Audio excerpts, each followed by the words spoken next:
Hello everyone, कैसे हैं आप सभी। आप लोगों का महिंद्राज के स्पीड टेस्ट डिस्कशन में स्वागत है। हम लोग जो डिस्कस करेंगे वो क्या करेंगे, यूपी कांस्टेबल स्पीड टेस्ट। और स्पीड टेस्ट नंबर कौन सा, 27। और किसकी बात करेंगे, हिंदी की बात करेंगे। और हम सबको पता है, अगर हम यूपी पुलिस कांस्टेबल की बात करें, क्या है यूपी कांस्टेबल स्पीड टेस्ट, जो डिस्कशन होगा वो कितने नंबर का होगा, 27 नंबर का। और इसमें से हम जो डिस्कशन करेंगे वो कौन सा नंबर करेंगे, 27 नंबर। और हिंदी का डिस्कशन होगा, है ना। चारों ऑप्शन जो उसमें दिए हुए हैं उसके ऊपर हम लोग बात करेंगे, है ना। क्या कौन से क्वेश्चन का क्या आंसर है, इसके ऊपर बात होगी।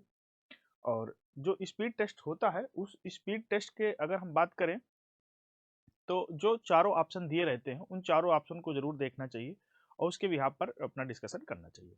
तो चलिए हम लोग देखते हैं क्या है सबसे बेहतर तरीका स्पीड टेस्ट जो है डिस्कशन का। तो बात करते हैं सबसे पहले क्वेश्चन नंबर 39। 39 से हमारी हिंदी स्टार्ट है। अगर हम स्पीड टेस्ट नंबर 27 की बात करें तो उसमें सवाल पूछा गया, 8 कनौजिया 9 चूल्हे, लोकोक्ति का अर्थ क्या होता है। अगर हम लोकोक्ति की बात करें तो बेटा लोकोक्ति होती क्या है, पहले तो इसको जानना है। लोकोक्ति क्या होती है और मुहावरा क्या होता है।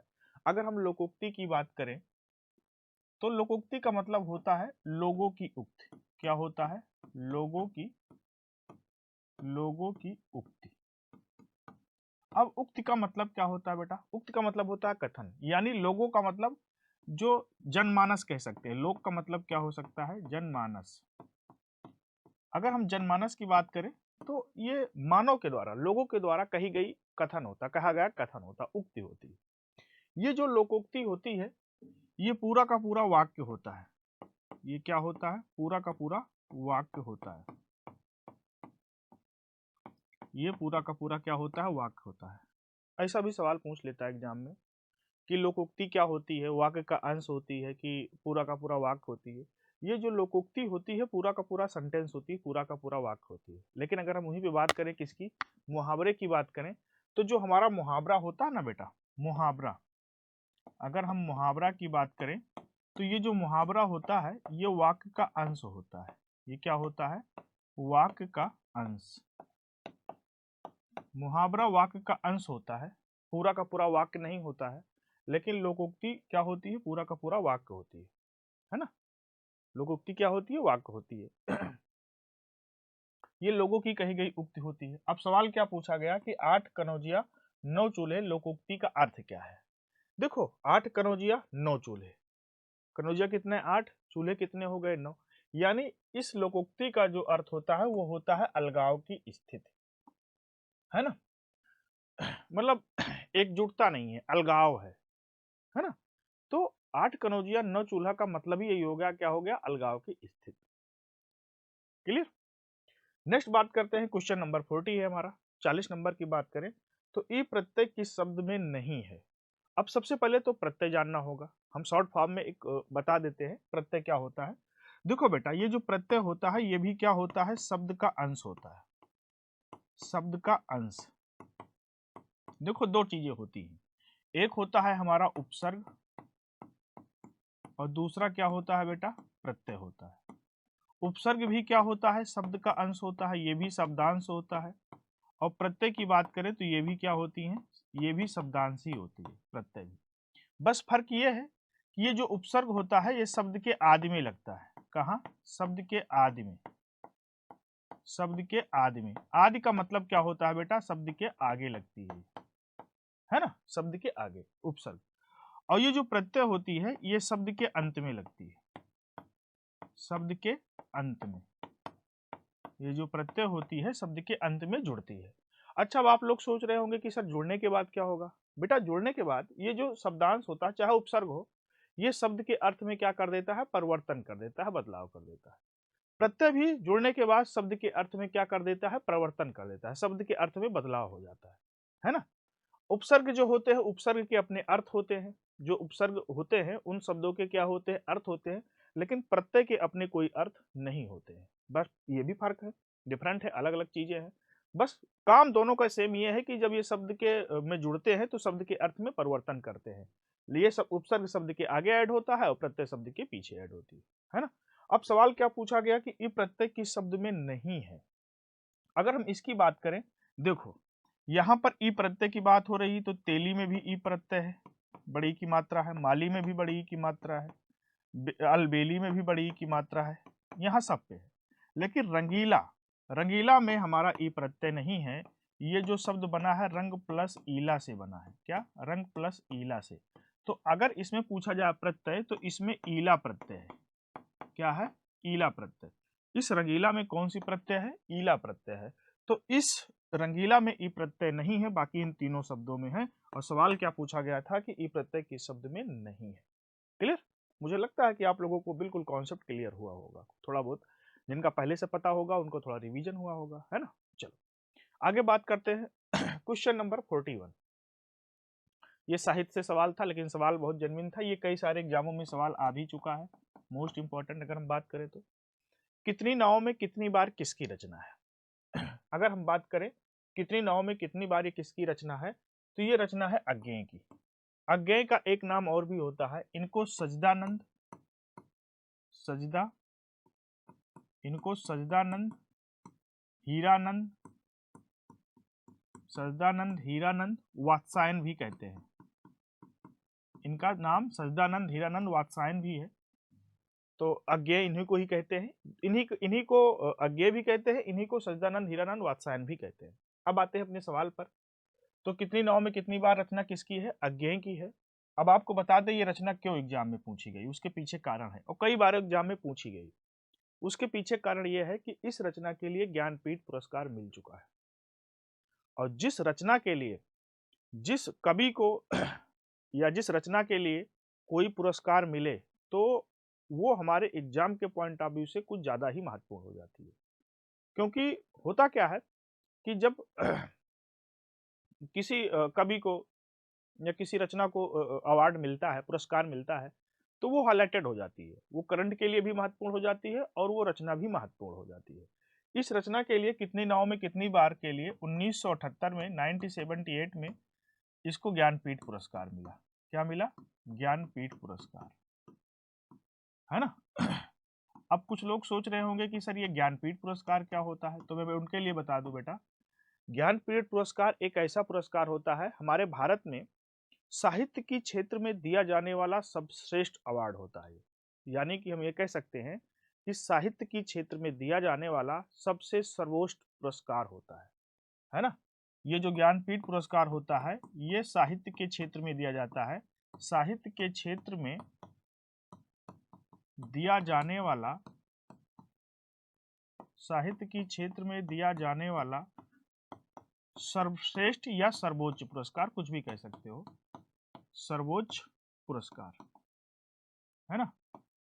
सर्वोच्च पुरस्कार साहित्य की क्षेत्र में दिया जाने वाला सर्वोच्च पुरस्कार होता है ये। अब बात करते हैं ये कितनी भाषाओं में दिया जाता है। अगर हम यहाँ पर ज्ञानपीठ पुरस्कार की बात करें, है ना बेटा, तो हमारे कॉन्स्टिट्यूशन की 8 शेड्यूल में जितनी भाषाएं हैं, प्रेजेंट में हमारे संविधान की 8वीं अनुसूची में 22 भाषा है, उन्हीं 22 भाषाओं में ये दिया जाता है ना। हमारे कॉन्स्टिट्यूशन की जो 8 शेड्यूल में भाषाएं हैं, 8 शेड्यूल में अगर हम बात करें, 8 शेड्यूल यानी कि 8 अनुसूची में जितनी भी भाषा है उन्हीं भाषाओं में ये दिया जाता है। अगर हम पुरस्कार राशि की बात करें, इसमें पुरस्कार राशि कितनी मिलती है? एग्जाम में कभी कभी एग्जाम में ऐसा सवाल पूछा गया है। अगर पुरस्कार राशि की बात करेंगे बेटा इसमें, तो 11 लाख रुपए मिलती है। 11 लाख रुपए मिलेगी। एक वाग देवी की प्रतिमा मिलती है। वाग देवी का मतलब होता है ज्ञान की देवी, है ना। तो ये है ज्ञानपीठ पुरस्कार, 11 लाख रुपए मिलती है, वाग देवी की प्रतिमा मिलेगी, एक सर्टिफिकेट मिलेगा, अंग वस्त्र मिलता है। और इसमें जो चारों ऑप्शन है उनकी बात कर लें, तो कितनी नाव में कितनी बार कितना किसकी हो गई? अज्ञेय की हो गई। महादेवी वर्मा की बात करें तो महादेवी वर्मा की एक रचना है यामा, यामा के लिए भी ज्ञानपीठ पुरस्कार मिला है। ज्ञानपीठ पुरस्कार यामा के लिए भी मिला है महादेवी वर्मा को, है ना। और धर्मवीर भारती की बात करें तो इनकी कई सारी रचनाएं हैं, अंधा युग, कनप्रिया इनकी रचना है, कनप्रिया, ठंडा लोहा, सात गीत वर्ष, ये सब रचनाएं इनकी हैं, है ना। तो महादेवी वर्मा को यामा के लिए ज्ञानपीठ पुरस्कार मिला है। अज्ञेय को कितनी नाव में कितनी बार के लिए मतलब ज्ञानपीठ पुरस्कार मिला है। और ज्ञानपीठ पुरस्कार की बात करें तो साहित्य के क्षेत्र में दिया जाने वाला सर्वश्रेष्ठ पुरस्कार होता है। पुरस्कार राशि इसमें 11 लाख रुपए मिलती है। क्लियर। बात करते हैं क्वेश्चन नंबर 42 की। किन्नर का उचित संधि विच्छेद बताइए। अब किन्नर का जो उचित संधि विच्छेद होगा ये क्या होगा, किम प्लस नर। इसका जो सही आंसर हो जाएगा किम प्लस नर। यहाँ पर हमारी कौन सी संधि है, यहाँ पर हमारी ये व्यंजन संधि है। इसमें कौन सी संधि हो गई, व्यंजन संधि हो गई। अगर हम संधि की बात करें बेटा तो संधि के मुख्यतः कितने भेद होते हैं, हम सब लोगों को पता है संधि के मुख्यतः 3 भेद होते हैं। कौन कौन से, स्वर संधि, दूसरी हमारी होती है कौन सी, व्यंजन संधि, और तीसरी संधि हमारी कौन सी होती है, तीसरी संधि होती है हमारी विसर्ग संधि। स्वर संधि, व्यंजन संधि और विसर्ग संधि। अब स्वर संधि के 5 भेद होते हैं। स्वर संधि के कितने होते हैं, 5। क्लियर। चलो बढ़ते हैं आगे अगले क्वेश्चन पर। अगला क्वेश्चन है हमारा जिसका उत्तर देकर खंडन किया गया हो। वाक्यांश के लिए एक शब्द बताइए। 1 वर्ड सब्स्टिट्यूशन का सवाल है, अच्छा सवाल है ना। बहुत बेहतरीन सवाल है और इसमें ऑप्शन भी अच्छे दिए हुए हैं। तो बात करते हैं हम लोग 43 की। 43 का जो आंसर है वो क्या है, प्रयुक्त, है ना। चलो, जिसका उत्तर देकर खंडन किया गया हो उसके लिए जो सही आंसर होगा वो क्या होगा, प्रयुक्त। ये हमारा सही आंसर होगा, थर्ड ऑप्शन। क्लियर। नेक्स्ट बात करते हैं, अगला है नगरवास में कौन सा समास है। ऑप्शन थोड़ा सा अच्छे लेवल का दिया है। कर्म तत्पुरुष, संप्रदान तत्पुरुष, अधिकरण तत्पुरुष और करण तत्पुरुष। अब देखो इस तरीके के जो ऑप्शन दिया है यहाँ पर, ये इस तरीके के ऑप्शन अब एग्जाम में मिलते हैं। अब यहाँ पर वो ऑप्शन नहीं दिया कि तत्पुरुष, द्वंग, दिगु, बहुब्री, इस तरीके के आपको ऑप्शन नहीं मिले हैं। यहाँ पर आपको तत्पुरुष में डिटेल में पूछा है। अब इस तरीके के जब ऑप्शन एग्जाम में आएंगे तब आप इस तरीके के क्वेश्चन को तभी कर पाओगे जब आपको समास के बारे में अच्छे से ज्ञान होगा। देखो, अगर हम बात करें नगरवास में तो इसका जो नगरवास शब्द है इसका समास जो विग्रह होगा वो क्या होगा। अगर हम नगरवास की बात करें तो इसका जो समास विग्रह होगा नगर में वास। क्या होगा, नगर में वास। ये जो समास शब्द का जो बेटा शाब्दिक अर्थ होता है वो शाब्दिक अर्थ होता है संक्षिप्त या संक्षेप। ये नगरवास संक्षिप्त शब्द दिया है। ये कैसा शब्द है, संक्षिप्त। हम लोग जब समास विन्यास करते हैं, समास विग्रह करते हैं तो उस शब्द को क्या करते हैं, बड़ा करते हैं। तो क्या हो गया यहाँ पर, नगर में वास हो गया इस शब्द का समास विग्रह। अब कैसे पता चलेगा कि इसमें कौन सा समास है। देखो, अगर हम तत्पुरुष समास की बात करें, ये जो तत्पुरुष समास होता है, हर समास में 2 पद होते हैं। तो तत्पुरुष समास में भी 2 पद होते हैं। हमारे पास बेटा जितने भी समास होते हैं, हमारे पास कुल समास कितने होते हैं। अगर हम कुल समास की बात करें तो हमारे पास कुल समास होते हैं बेटा कितने, 6। हमारे पास जितने समास होते हैं सब में 2 पद होते हैं। तो तत्पुरुष समास में भी 2 पद होता है, एक पूर्व पद और दूसरा क्या होता है, उत्तर पद। और तत्पुरुष समास उस समास को कहते हैं दोनों पदों के बीच में, पूर्व पद और उत्तर पदों के बीच में क्या हो, कारक चिन्हों का लोप होता है। किसका, कारक चिन्ह का। दोनों पदों के बीच में तत्पुरुष समास कैसे पहचानेंगे, तत्पुरुष समास के दोनों पदों में कारक चिन्हों का क्या होता है, लोप होता है ना। अब नगरवास में यहाँ पर कारक चिन्ह क्या है, लोप है लेकिन दिख नहीं रहा है। लेकिन हम इसका जब समास विग्रह कर रहे हैं तो निकल के आ रहा है क्या, नगर में वास, है ना। तो यहाँ पर ये जो में है ना, ये है हमारा कारक चिन्ह। ये जो में है ये क्या है, कारक चिन्ह है। अगर समास विग्रह करने पर दोनों पदों के बीच में कारक चिन्ह आ रहे हैं तो इसका मतलब हो गया कि वो तत्पुरुष समास है। समास विग्रह करने पर अगर कारक चिन्ह आ रहे हैं तो इसका मतलब हो गया कि वो तत्पुरुष समास है। अब सवाल ये होता है, तत्पुरुष तो हो गया ठीक है नगरवास में, नगर में वास, लेकिन तत्पुरुष में कौन सा तत्पुरुष। अब ऑप्शन हमें इस तरीके का दिया है, कर्म तत्पुरुष, संप्रदान तत्पुरुष, अधिकरण तत्पुरुष, करण तत्पुरुष। अब हमारे हिंदी में कारक जो होते हैं बेटा, कारक की संख्या कितनी होती है, कारक हमारे पास हिंदी में 8 होते हैं। इस 8 में से 6 कारक का इस्तेमाल तत्पुरुष समास में होता है। अब ये जो में है किस कारक का विभक्ति है, कारक चिन्ह है। अब बात करते हैं। कर्ता ने कर्म को करण से संप्रदान के लिए अधिकरण में पे पर, है ना। अब ये जो में आता है, ये जो में कारक विभक्ति आता है, ये अधिकरण में आता है। किस में आता है? अधिकरण कारक में आता है। अधिकरण कारक की जो कारक चिन्ह होता है, जो परसर्ग होता है अधिकरण कारक का, वो क्या होता है? में पे पर। अब समास विग्रह करने पर क्या आ गया? में आ गया। तो इसके मतलब ये हमारा क्या हो गया? अधिकरण तत्पुरुष हो गया। करेक्ट आंसर क्या हो जाएगा? सी ऑप्शन, है ना। जब आपको तत्पुरुष समास को डिटेल में पढ़े रहोगे तो आप बिल्कुल आसानी से इजीली इस तरीके के क्वेश्चन कर ले जाओगे, है ना। अगर आप डिटेल में नहीं पढ़े हैं तो आप तत्पुरुष पढ़े, अगर तत्पुरुष में कौन सा तत्पुरुष, तो फिर आपका कॉन्सेप्ट गड़बड़ हो जाएगा। लेकिन आप डिटेल में इस तरीके के पढ़ेंगे तो बिल्कुल सही हो जाएगा, है ना। चलो आगे बात करते हैं। अगला सवाल है, बघेली बोली का संबंध उत्तर प्रदेश के किस जिले से है ना। बघेली बोली का संबंध उत्तर प्रदेश के किस जिले से है? पहला ऑप्शन है गाजियाबाद, दूसरा है लखनऊ, तीसरा option Moradabad, fourth option Mirzapur. अब बात करते हैं, ये बेटा जो बघेली बोली बोली जाती है ये मिर्जापुर में बोली जाती है। करेक्ट आंसर हो जाएगा डी। अब थोड़ा सा ही बघेली बोली की हम बात कर लें। ये बेटा जो बघेली बोली है ये किस उपभाषा की बोली है? अब इसके ऊपर हम बात कर लें, ये किस उपभाषा की बोली है, तो ये है पूर्वी हिंदी की। ये हमारी पूर्वी हिंदी उपभाषा की बोली है। हमारे इस पूर्वी हिंदी की 3 बोलियां हैं। इस पूर्वी हिंदी की बात करें तो एक होती है हमारी अवधी, है ना, और बेटा दूसरी जो होती है, दूसरी होती है बघेली, और अगर हम बेटा तीसरी की बात करें तो तीसरी होती है अवधी बघेली छत्तीसगढ़ी। तीसरी क्या हो जाती है? तीसरी हो जाती है छत्तीसगढ़ी। हमारी पूर्वी हिंदी उपभाषा की बोली है अवधी, बघेली और छत्तीसगढ़ी। अवधी की बात करें तो ये अवधी कहाँ बोली जाती है? ये पूरे के पूरे हमारे अवध क्षेत्र में बोली जाती है। अवध क्षेत्र में, है ना। अवध क्षेत्र में बोली जाती है हमारे उत्तर प्रदेश की बात करें तो। अब अवध का क्षेत्र कौन कौन सा ये हमें पता होना चाहिए, है ना। भगवान राम कहाँ के राजा थे? अवध के राजा थे, अवधपुरी के राजा थे।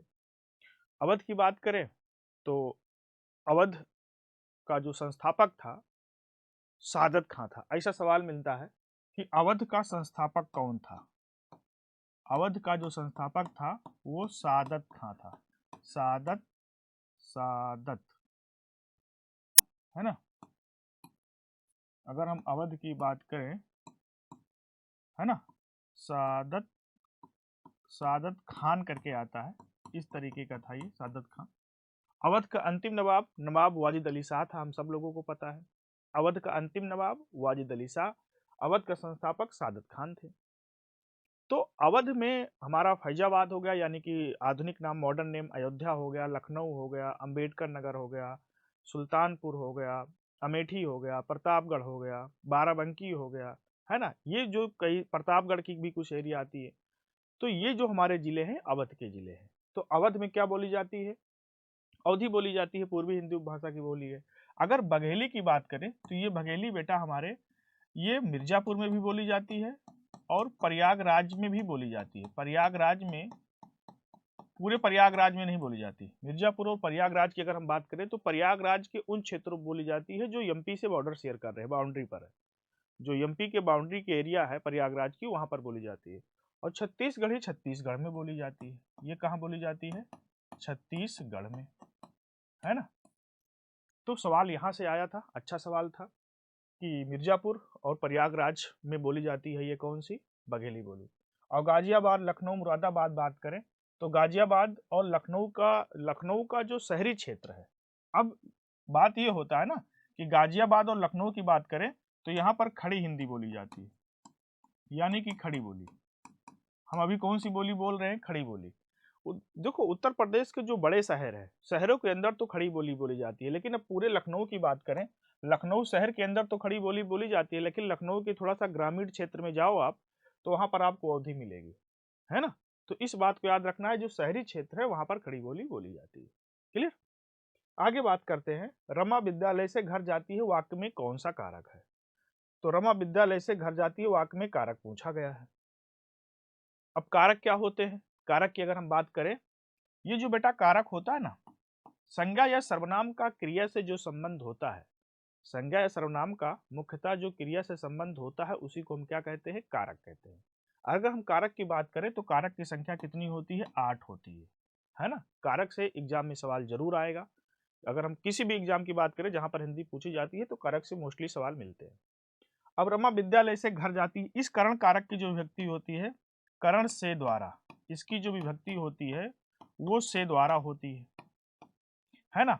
लेकिन ये जो करण होता है से द्वारा होता है, ये क्रिया का साधन होता है। ये क्या होता है? क्रिया का साधन। ये क्या होता है? क्रिया का साधन। कर्ता कारक की विभक्ति जो होती है ने होती है। अपादान इसकी कारक की विभक्ति होती है से अलग। क्या होती है? से अलग। यानी कि जहां पर अलगाव हो, जहां पर क्या हो? अलगाव हो, अलग हो रही हो चीजें। और कर्म कारक विभक्ति होती है कर्ता ने कर्म को होती है इसकी। अब सवाल ये होता है कि रमा विद्यालय से घर जाती है, इसका आंसर क्या होगा? क्योंकि से यहां पर भी आ गया है और से यहां पर भी आ गया है, तो इसमें हम कौन से कारक करेंगे? यहां पर सही आंसर होगा अपादान। तो आप लोग कहोगे कि सर ये करण कारक क्यों नहीं होगा? अक्सर बच्चे हमसे पूछते हैं कि सर करण कारक की विभक्ति भी से होती है और अपादान कारक का भी विभक्ति परसर्ग से होता है, तो कैसे हम इसको अलग अलग करते हैं? उसका क्या बेस पॉइंट क्या है? क्या उसका एक्चुअल में कारण है कि हम करण कारक करते हैं अपादान? अब समझना होगा इस बात पे। देखो बेटा, करण कारक विभक्ति से होती है, अपादान की भी से होती है, लेकिन करण कारक वहां पर होता है जहां पर ये क्रिया का साधन हो। जहां पर क्रिया का साधन कोई शब्द दे रहा हो वहां पर करण कारक होगा, और अपादान कारक वहां होगा जहां पर दो ऑब्जेक्ट अलग हो रहे हो, जहां पर चीजें क्या हो रही हैं। से अपादान कारक पे तहां होगा जहां पर अलगाव की बात हो रही हो, अलग हो रही है। जैसे रमा विद्यालय से घर जाती है, तो रमा जब विद्यालय से घर जाएगी तो घर से अलग होगी कि नहीं होगी? रमा विद्यालय से घर जाती है, सपोज करो रमा विद्यालय से 3 बजे छुट्टी हो गई, है ना, तो रमा विद्यालय से अपने घर को आ रही है। तो जब रमा विद्यालय से घर आएगी तो क्या रमा विद्यालय से जुड़ी रहेगी? क्या नहीं, अलग हो जाएगी। जब रमा विद्यालय से आ जाएगी तो घर और विद्यालय दोनों अलग अलग हो जाएंगे, है ना। तो यहाँ पर अपादान हो जाएगा। अब कहोगे कि सर कर्ण कारक का मैं एग्जाम्पल देता हूँ। देखो जैसे हम कहते हैं, सबसे बेहतर एग्जाम्पल जो बहुत चर्चा में रहता है, राम ने रावण को बाण से मारा, बाण से मारा। अब यहां पर देखो, राम ने रावण को बाण से मारा। अब मारा हम सबको पता है क्या होता है? क्रिया होता है। लेकिन यहां पर ये जो से आया है, यहां पर कौन सा कारक के लिए आया है? कर्ण कारक के लिए। क्यों? क्योंकि जो राम मार रहे रावण को, किससे मार रहे हैं? बाण से। तो ये क्रिया का साधन हुआ कि नहीं? ये जो से है ये क्या हो गया? क्रिया का साधन हो गया। तो इसलिए यहां पर कौन सा कारक हो जाता है? कर्ण कारक हो जाता है ना। मुझे लगता है कि आप लोग बिल्कुल समझ गए होंगे। आगे बढ़ते हैं अगले सवाल पर। अगला सवाल है, वह कृषकाय व्यक्ति दौड़ने लगा, इस वाक्य में विशेष बताना है। अब बेटा इसके लिए तो बिल्कुल समझना होगा। देखो 3 चीजें होती हैं। एक होता है हमारा क्या? विशेषण। दूसरा होता है हमारा क्या? विशेष। और तीसरा हमारा होता है बेटा प्राविशेषण। तीसरा क्या होता है? प्राविशेषण। अब इन तीनों को अगर आपके समझ में आता है तभी आप इस तरीके के सवाल एग्जाम में कर पाओगे। विशेषण क्या होता है हम सब लोग जानते हैं। संज्ञा या सर्वनाम शब्दों की विशेषता बताने वाले को क्या कहा जाता है? विशेषण। एडजेक्टिव क्या होता है? या तो नाउन या प्रोनाउन की क्वालिटी को डिफाइन करता है। तो संज्ञा या सर्वनाम शब्दों की विशेषता बताने वाले को क्या कहते हैं? विशेषण। जिसकी विशेषता बताई जाती है, विशेष किसे कहते हैं? जिसकी विशेषता बताई जाए, जिसकी विशेषता बताई जाए, जिसकी विशेषता बताई जाती है वही हमारा क्या होता है? विशेष। अब विशेषता किसकी बताई जाएगी? या तो संज्ञा की या तो सर्वनाम की। भाई विशेषता किसकी बताई जाएगी? या तो संज्ञा की या तो सर्वनाम की। प्राविशेषण क्या होता है? ये प्राविशेषण उसे कहते हैं वह शब्द जो विशेषण की विशेषता को बताए, वह शब्द जो विशेषण की विशेषता को बताए, विशेषता को बताए।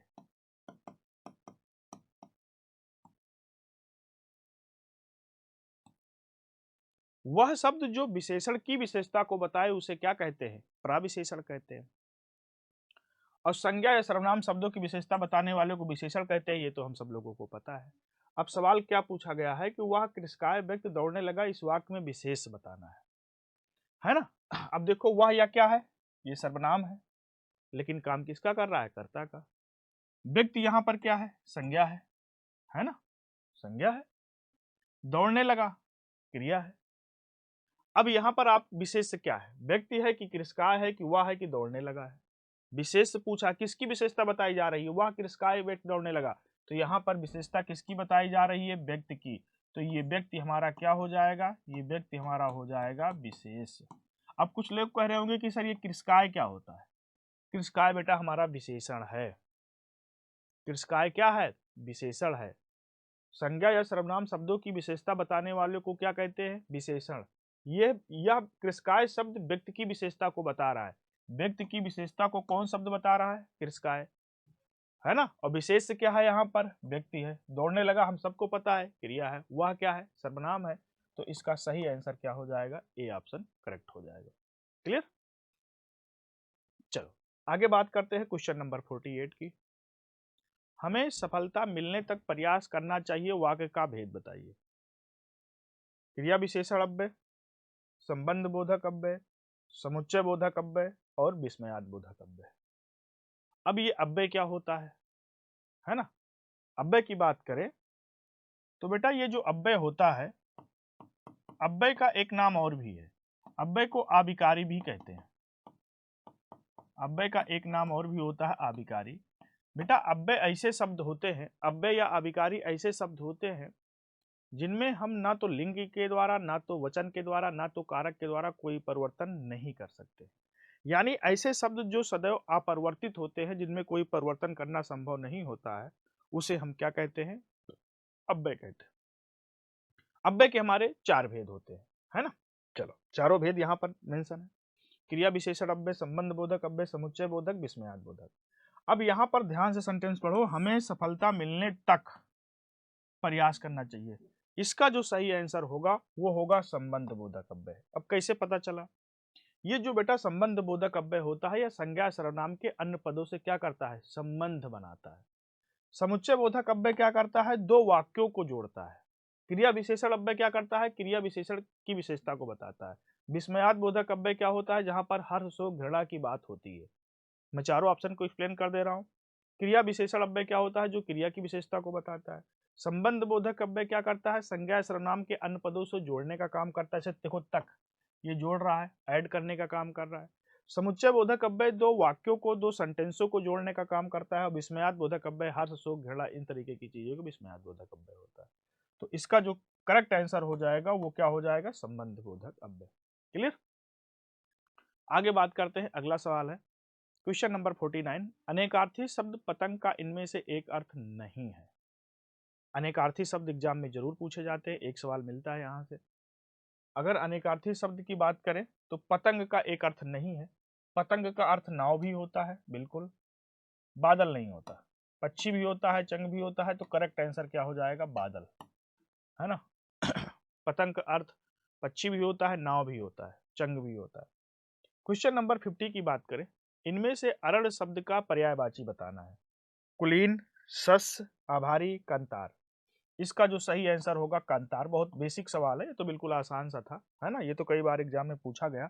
अरण्य की और भी बात कर ले तो इसका पर्यायवाची जंगल भी होता है, हम सबको पता है। विपिन भी होता है ना। विपिन भी होता है, कंतार होता है, बहुत सारे शब्द होते हैं इसके, है ना। चलो आगे बात करते हैं। अगला सवाल है, किस रस का संचारी उद्दीपन विभाव बादल की घटाएं, कोयल का बोलना, वसंत ऋतु होते हैं? अच्छा, ये रस का क्वेश्चन है। ऑप्शन दिया है वात्सल रस, अद्भुत रस, श्रृंगार रस, शांत रस। अच्छा सवाल है। अगर हम रस की बात करें सबसे पहले, तो हम आते हैं अपने आंसर पर। पहले रस की बात कर लें। रस शब्द का जो शाब्दिक अर्थ होता है वो बेटा क्या होता है? आनंद। रस शब्द का शाब्दिक अर्थ क्या होता है? आनंद होता है ना। और रस संप्रदाय के जो प्रवर्तक कवि थे वो भरत मुनि थे। क्या थे? भरत मुनि। रस संप्रदाय के प्रवर्तक कवि कौन थे? भरत मुनि थे। और भरत मुनि ने ही सबसे पहले अपने नाट्य शास्त्र में, इनकी एक रचना है नाट्य शास्त्र। याद रखना ये सवाल हिंदी के साथ साथ जीएस में भी पूछा जाता है। नाट्य शास्त्र किसकी रचना है? कई बार एग्जाम में मिल चुका है। नाट्य शास्त्र की रचना किसने किया है? भरत मुनि ने किया है। और भरत मुनि ने सबसे पहले रस का जिक्र इसी नाट्य शास्त्र में ही किए थे। और ऐसा माना जाता है ये भरत मुनि हमारे उत्तर प्रदेश से ही थे, है ना, ऐसा माना जाता है। और रस का सबसे पहले जिक्र इन्होंने किसमें किया है? नाट्य शास्त्र में किया है। भरत मुनि के अनुसार रसों की संख्या जो कितनी है? 8। वैसे हमारे पास अगर रस की बात करें तो रस की संख्या कितनी होती है? 9 है। लेकिन अगर पूछा जाए कि भरत मुनि के अनुसार रसों की संख्या कितनी है, तो भरत मुनि के अनुसार 8 है। इन्होंने किस रस को कंसीडर नहीं किया, किस रस को रस नहीं माना? तो भरत मुनि ने शांत रस को रस नहीं माना। भरत मुनि ने किस रस को रस नहीं माना? शांत रस को। उस तरीके से रसों की संख्या, परंपरागत तरीके से रसों की संख्या कितनी है? 9। और भरत मुनि के अनुसार 8। भरत मुनि ने किस रस को रस नहीं माना? शांत रस को नहीं माना। अब आते हैं अपने सवाल पर। किस रस का संचारी उद्दीपन, विवाह, बादल की घटाएं, कोयल का बोलना, बसंत ऋतु आदि होते हैं? तो इसका जो सही आंसर होगा वो श्रृंगार रस। अब आप कहोगे कि सर क्यों और कैसे? देखो बेटा, हमारे पास 9 रस होते हैं और एक रस में एक ही अस्थाई भाव होता है। देखो, रस की अगर बात करें तो बहुत सारे रस ऐसे होते हैं जो मन में आते जाते रहते हैं, है ना, आते जाते रहते हैं। लेकिन हमारे पास परंपरागत तरीके से 9 रस हैं, तो हर रस में एक अस्थाई भाव होता है। हर रस में क्या होता है? एक अस्थाई भाव होता है, अस्थाई भाव, है ना। अगर हम यहाँ पर श्रृंगार रस की बात करें तो श्रृंगार रस का जो अस्थाई भाव होता है वो क्या होता है? रति या प्रेम। इस श्रृंगार रस का अस्थाई भाव क्या होता है? रति या प्रेम। अब किस रस का संचारी भाव? देखो, बादल की घटाएं, कोयल का बोलना, बसंत ऋतु, ये सब प्रेम के संकेत है। तो इसलिए यहाँ पर इसका आंसर क्या हो जाएगा? श्रृंगार रस। वत्सल रस की बात करें तो इसका अस्थाई भाव क्या होता है? वात्सल ही होता है इसका अस्थाई भाव। अद्भुत रस की बात करें तो इसका अस्थाई भाव होता है विस्मय या आश्चर्य। इसका अस्थाई भाव क्या होता है? विस्मय या आश्चर्य, है ना। और शांत रस की अगर बात करें, शांत रस का अस्थाई भाव क्या होता है? सम या निर्वेद। इसका जो अस्थाई भाव होता है वो होता है सम या निर्वेद, है ना। तो भरत मुनि ने इस रस को रस नहीं माना, शांत रस को, याद रखना। हमने चारों ऑप्शन को डिटेल में डिस्क्राइब कर दिया है ना, कोई दिक्कत तो है नहीं। ये हमारे पास रस है, भरत मुनि के अनुसार 8 है, उस तरीके से 9 है। क्लियर। आते हैं क्वेश्चन नंबर 52 पे। जब वाक्य में एक समान अधिकरण का प्रयोग होता है तो किस विराम चिन्ह का प्रयोग होता है? विराम चिन्ह से संबंधित एक सवाल आपके यूपी पुलिस कांस्टेबल में पूछा जाता है। अभी तक जितने भी पेपर हुए हैं, एक सवाल यहाँ से मिलता ही मिलता है। हो सकता है यही सवाल आपके एग्जाम में मिल जाए। जब वाक्य में एक समान अधिकरण का प्रयोग होता है तो किस विराम चिन्ह का प्रयोग होता है? उसका सही अर्थ है क्या? अर्धविराम। इज राइट आंसर, अर्धविराम। अच्छा, लाघव चिन्ह क्या होता है? लाघव चिन्ह का प्रयोग कहाँ होता है? यहाँ से भी सवाल पूछा गया। बेटा, लाघव चिन्ह क्या होता है? संकेत रूप में लिखने के लिए। लाघव चिन्ह का प्रयोग होता है संकेत रूप में लिखने के लिए। संकेत रूप में, संकेत रूप में लिखने के लिए।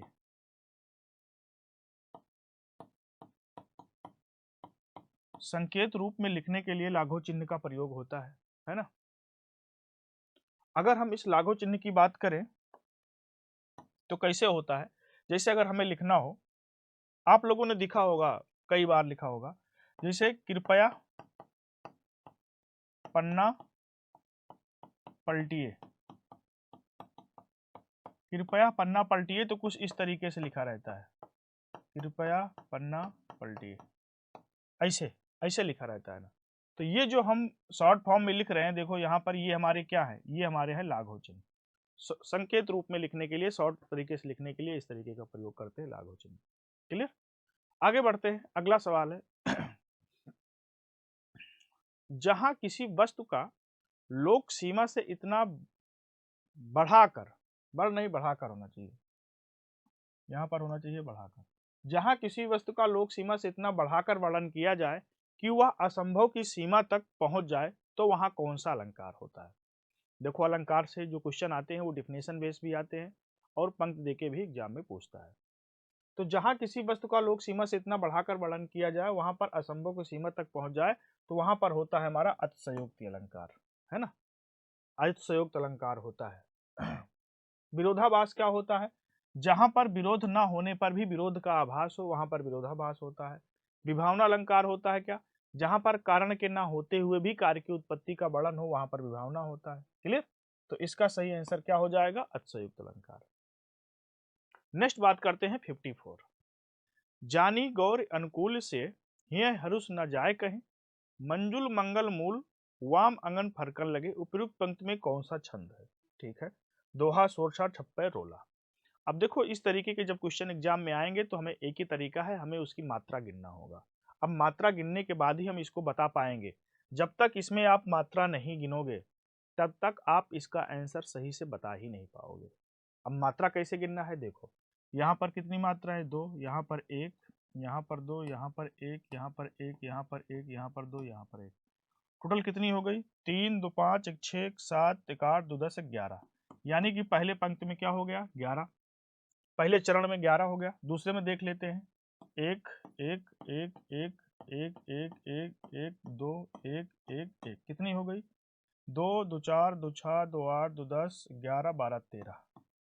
यानी कि पहले चरण में 11, दूसरे चरण में 13। ठीक है, अब यही हम तीसरा गिन लेंगे, हमें पता चल जाएगा ये क्या है।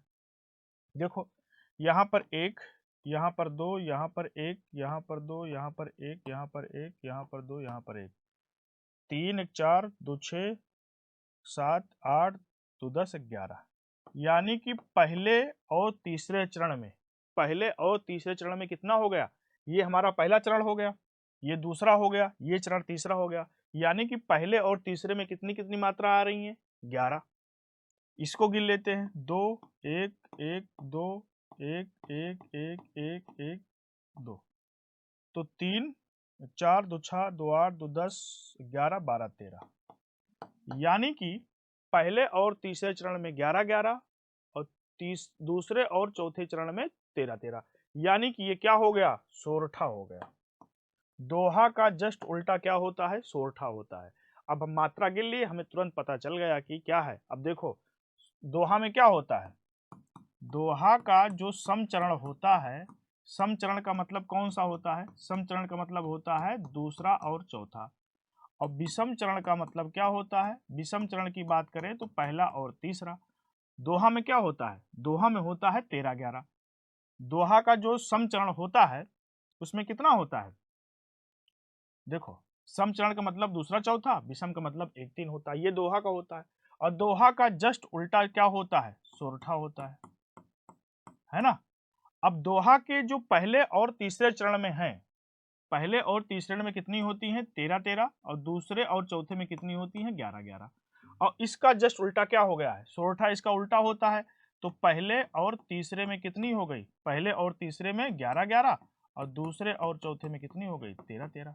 तो दोहा का जस्ट उल्टा क्या हो गया? सोरठा। तो इसलिए इसका आंसर क्या हो गया? सोरठा हो गया, बिल्कुल आसानी से।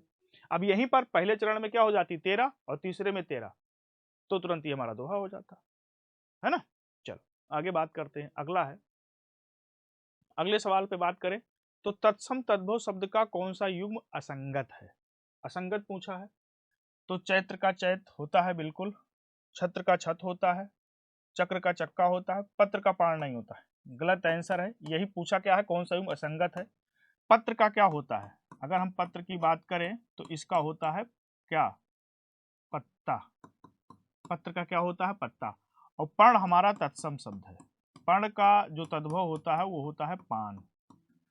पर्ण का तद्भव क्या होता है? पान। तो करेक्ट आंसर क्या हो जाएगा? सी, असंगत पूछा है। निम्न में से तुलसीदास के गुरु कौन थे? बहुत अच्छा सवाल है। अगर हम तुलसीदास जी के गुरु की बात करें तो तुलसीदास जी के गुरु कौन थे? नरिहर दास थे। वल्लभाचार्य किसके गुरु थे?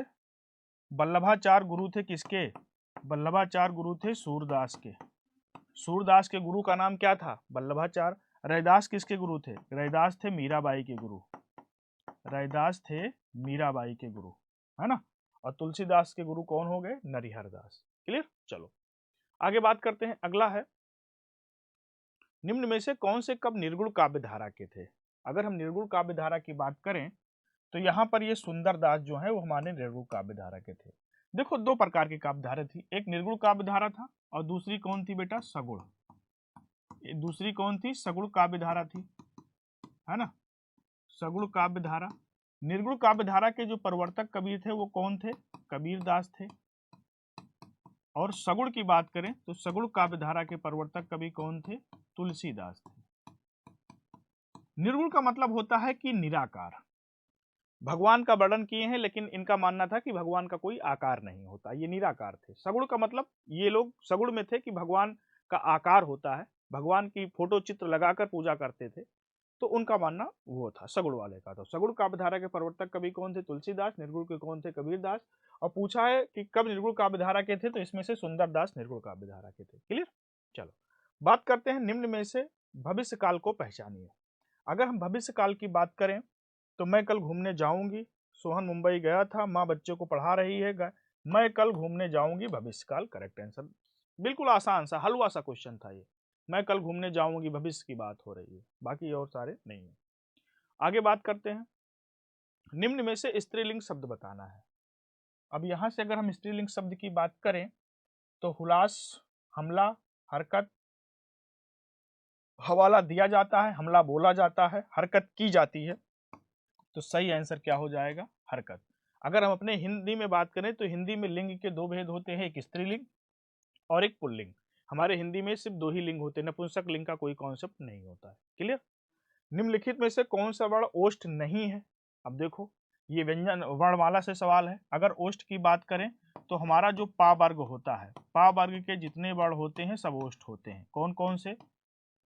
पा वर्ग की अगर बात करें तो पा, फा, बा, भा और मा, इतने ही वर्ण हमारे क्या हैं? ओष्ठ हैं। इसमें से देखो पा भी है, बा भी है, मा भी है, कौन सा नहीं है? का।